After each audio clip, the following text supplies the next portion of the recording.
Module 5, Part 4, Solving Rational Equations. This is the final part of Module 5. And this part only has one objective, and you're going to solve rational equations by getting rid of the denominators. So goals to consider as you're working through a problem like this: you want to factor the denominators if necessary, and then determine what's called a least common denominator from all of the factors in the denominator. So you should have at least heard of a least common denominator in your math journey. It might look a little bit different in this video though. And so if I'm going to do number 1, right here, I've laid out the steps that you will need to take to be successful in order to solve this correctly on the right here.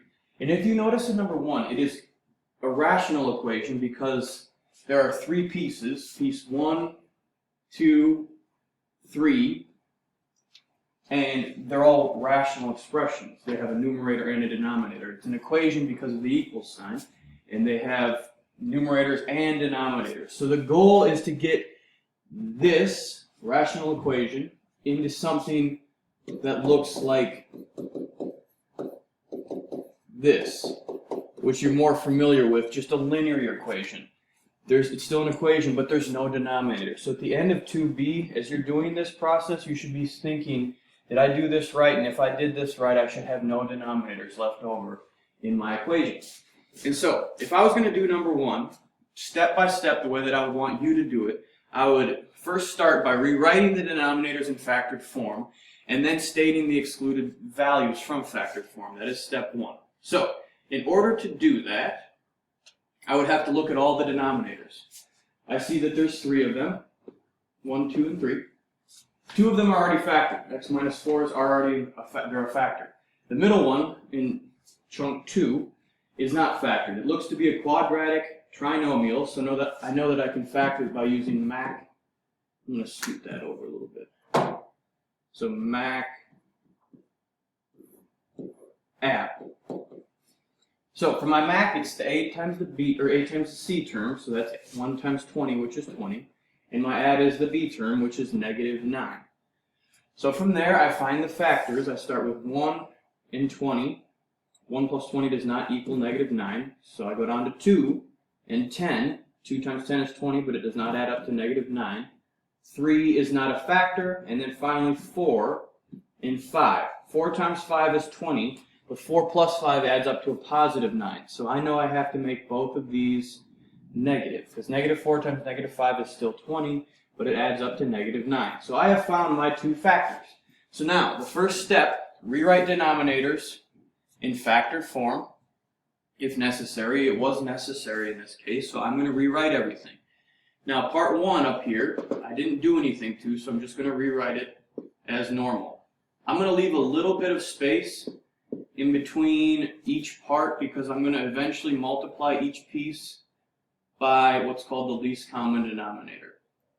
So 4 over x minus 4 equals 3 over my factored form now.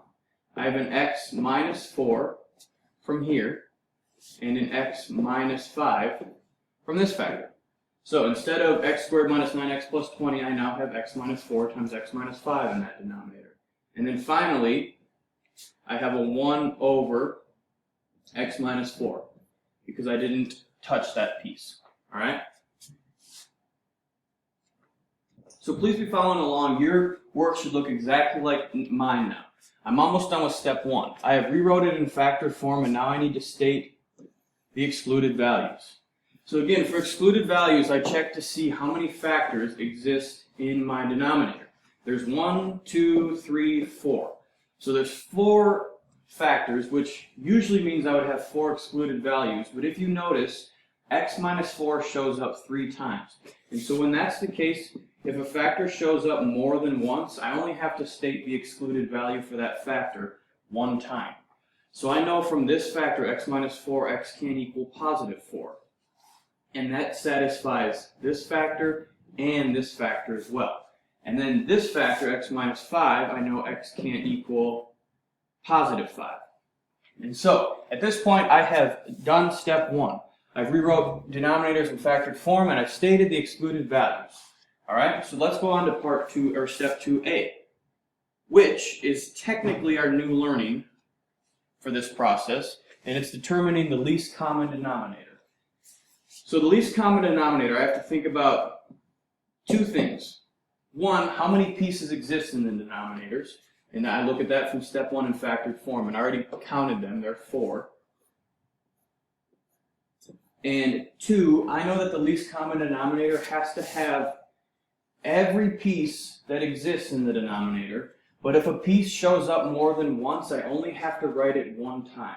So please understand that. I see that x minus 4 shows up 3 times, but I only have to write it once in my least common denominator. And then I have to include the x minus 5 as well. And so when you're done finding the least common denominator, it should include every piece that exists in the denominator from factored form. Every piece, which it does, it has an x minus 4 and an x minus 5. But again, if a piece shows up more than once, like this x minus 4 did, I only have to write it one time. So I have found my least common denominator, and that is very important because now I need to multiply each piece, numbers 1, 2, and 3, by the least common denominator, because eventually that's going to help me out, or help me cancel out the denominators itself. And so, piece 1 up here, I'll label them again. 1, 2, and 3. I'll do this in green just to change it up. I'm going to take my least common denominator and multiply this piece by it, x minus 4 times x minus 5. This piece by it, x minus 4 times x minus 5. And finally the third piece right here by it, x minus 4, x minus 5. Alright, so at this point I've multiplied each numerator by the least common denominator. I am done with step 2a.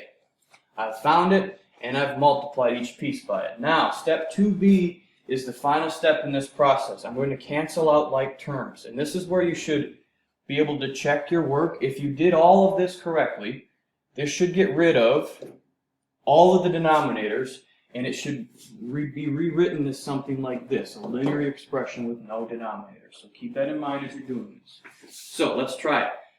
Part 1 over here, piece 1 over there. I have an x minus 4 on top and an x minus 4 on bottom. They cancel out. Now, let's rewrite what you have left. So I will circle this in red. I have a 4 left in piece 1 and an x minus 5 left in piece 1. So I'm going to write that. Rewriting what I have left, I have a 4, and they're being multiplied, right? I multiplied each piece, so 4 times x minus 5 from piece 1. So that's piece 1. And I have an equal sign, so I'm going to write the equal sign. And then in piece 2 up here, I have an x minus 4 on top and an x minus 4 on bottom. They cancel out. And then an x minus 5 on top and an x minus 5 on bottom. So they cancel out. So all I'm left with in piece 2 is just the 3. So that was my piece 2. And then finally, piece 3 over here, I have an x minus 4 on top and an x minus 4 on the bottom. But x minus 5 has to stay because there's nothing to cancel it out with. So I have a 1 and an x minus 5 remaining in my piece 3. And it's plus, so I write plus 1 times x minus 5. And that is my third piece. So if you notice how the pieces change from my steps, from the beginning they were written as rational expressions. In step 1 they were rewritten in factored form, and then finally in step 2b all of the denominators are gone. So I know that I did this work correctly because if I did it right, it should get rid of all the denominators, and then finally I rewrote what's left. So I am done with 2b, and I did it right because there are no more basement pieces. So if you can get to 2b in this objective, you're doing great. Part 2 I've labeled here, I will do quickly. Part 2 just calls upon your knowledge to solve linear equations. So that's probably an Algebra 1 skill that you've been working on. So I put you multiply the numerators if necessary, and in this case I will have to do some multiplication. And then you solve the remaining linear equation for x. And so let's multiply the numerators first. And this process might look different, it just depends on what your step 2b has in it. I might not need to multiply as much or distribute or something like that. Just keep that in mind. Solving might look different at the end. So, but this case over here, 4 times x minus 5, I need to distribute the 4 into that. So 4 times x is 4x. 4 times negative 5 is a negative 20. I'm done with that. Equals 3 plus 1 times x is just an x, and then 1 times the negative 5 is a negative 5, or minus 5. So far, so good. I multiplied if necessary. Now I just solve the remaining linear equation. So this is where I need to balance out the equation.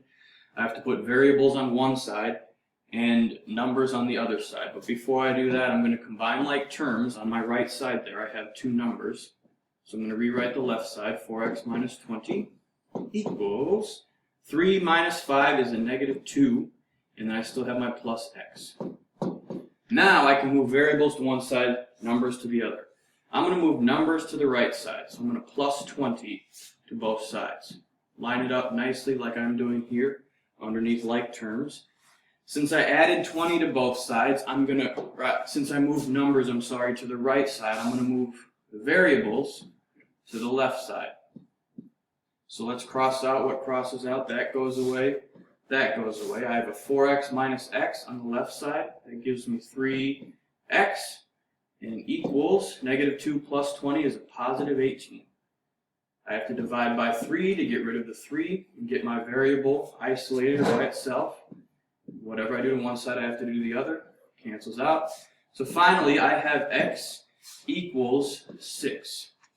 My final answer is x equals 6 with, don't forget your excluded values, x, so I should just box that in too, x can't equal 4 or 5. So this, with the excluded values, my solution with the excluded values is my final answer. So again, if you can get to step 2b, you're doing great. So I want you to try number 2 down here and try all the steps 1, 2a, and 2b. And once you get to 2b, please raise your hand so I can check your work. And again, while you're doing that process, you should be thinking, I need to get rid of the denominators. So whatever I get in step 2b should have no denominators. And again, at that point, please raise your hand, because after that, solving linear equations will look differently every time, but you should be able to do that.